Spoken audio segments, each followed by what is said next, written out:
ताज्या बातम्या व ठळक घडामोडींसाठी पाहत राहा JBN महाराष्ट्र।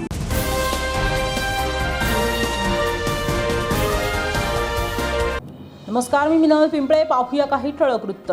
जळगाव शहरात उघडकीत आलेल्या चिन्मय वाला आणि कुणिका राणे प्रकरणाने संपूर्ण महाराष्ट्रात खळबळ उडाली आहे। सोशल मीडियावर सुरू झालेली मैत्री थेट प्रेमसंबंधांपर्यंत पोहोचली आणि त्यानंतर एका बांगलादेशी तरुणीने कोणत्याही वैध कागदपत्रांशिवाय बेकायदेशीररित्या भारतीय सीमा ओलांडून थेट जळगाव गाठल्याचा धक्कादायक प्रकार समोर आला आहे। मिळालेल्या माहितीनुसार जळगाव शहरातील शनीपेठ परिसरात राहणारा सोन्याचा कारागीर चिन्मय वाला याची इंस्टाग्रामच्या माध्यमातून 20 वर्षीय बांगलादेशी तरुणी कुणिका राणे हिच्याशी ओळख झाली होती। सुरुवातीला लाईक आणि कमेंटपुरता मर्यादित असलेला संवाद पुढे चॅटिंगमध्ये बदलला आणि कालांतराने दोघांमध्ये प्रेमसंबंध निर्माण झाले। प्रेमाच्या आहारी गेलेल्या कुणिका राणे हिने कोणत्याही प्रकारचा पासपोर्ट किंवा व्हिसा नसताना बेकायदेशीर मार्गाने भारतीय सीमा ओलांडून थेट जळगाव गाठले।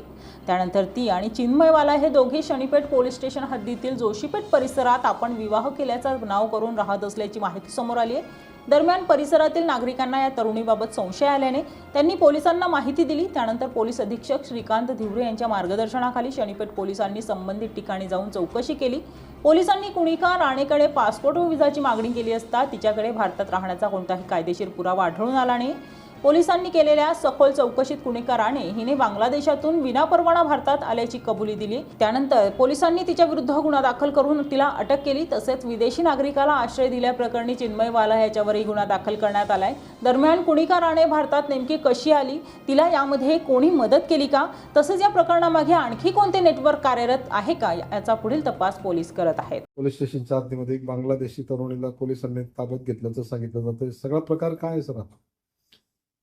एक बांगलादेश, इल्लीगल बांगलादेश आणि परकीय नागरिक यांच्या विरोधामध्ये जळगाव पोलिसांनी एक मोहीम घेतलेली आहे। त्या अनुषंगाने शनीपेठमध्ये एक अवैधरित्या राहणारी बांगलादेशी महिला आपण आयडेंटिफाय केली। तिच्याकडे तिचा सर्च घेतला असताना तिच्याकडे बांगलादेशी पासपोर्ट देखील मिळून आलेला आहे। या मुलीची आणि तिचा नवरा हे दोघांनाही आपण याच्यामध्ये आरोपी केलेला आहे। यांचं लग्न वेस्ट बेंगॉलमध्ये झालं होतं आणि ती जंगलाच्या रूटने बांगलादेशमधून भारतामध्ये आलेली होती, असं प्राइम ऑफिसी आपल्याला तपासात समजत आहे। आज तिला कोर्टात आम्ही हजर करणार आहोत। काय कारण आहे तिचं इकडे येण्यापाठीमागचं? याच्या मागचं कारण तिने असं सांगितलेलं आहे की हा जो तिचा नवरा आहे त्याचं नाव आहे चिन्मय पाला, वय वर्ष 25। याच्या 2024 मध्ये तिच्याबरोबर फेसबुक मधून माध्यमातून ओळख झाली होती आणि त्यांचं अफेअर झालं होतं आणि मग त्यांनी वेस्ट बेंगॉलला ही बांगलादेशमध्ये जंगलातून पळून आली। तिला 2 लोकांनी बांगलादेशच्या सहकार्य केलं असं ते म्हणते आणि वेस्ट बेंगॉलला लग्न झाल्यानंतर हा जो नवरा आहे हा इथेच कामाला होता आणि याने तिला इथे आणून ते इथे राहत होते।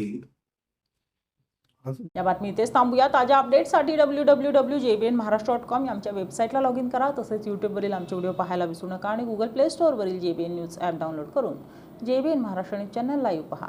नमस्कार।